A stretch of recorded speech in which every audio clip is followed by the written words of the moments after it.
পরম দয়াল পরম প্রেমময় শ্রী শ্রী ঠাকুর অনুকূলচন্দ্রের শ্রীহস্তলিখিত সত্যানুসরণ গ্রন্থটি পাঠ করব। আজকের বাণীটিতে বলা হয়েছে, ক্ষমা করো কিন্তু ক্ষতি করো না, প্রেম করো কিন্তু আসক্ত হয়েও না, খুব ভালোবাসো কিন্তু মাখামাখি করো না। বকবগানি পূর্ণতের চিহ্ন নয়। যদি নিজে সন্তুষ্ট বা নির্ভাবনা হয়ে থাকো তবে অন্যের জন্য চেষ্টা করো। যে পরিমাণে দুঃখের কারণে মন সংলগ্ন হয়ে অভিভূত হবে সেই পরিমাণে হৃদয়ে ভয় আসবে ও দুর্বলগ্রস্ত হয়ে পড়বে। যদি রক্ষা পেতে চাও, ভয় এবং দুর্বলতা বলে কিছু রেখো না। সৎ চিন্তা এবং সৎ কর্মে ডুবে থাকো। অসতে আসক্তি থেকে ভয়, শোক ও দুঃখ আসে।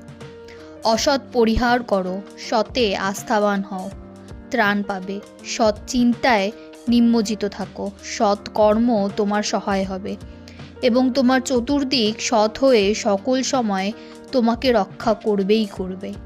সবাইকে জয়গুরু বলে আজকের বাণীটি এখানেই শেষ করছি।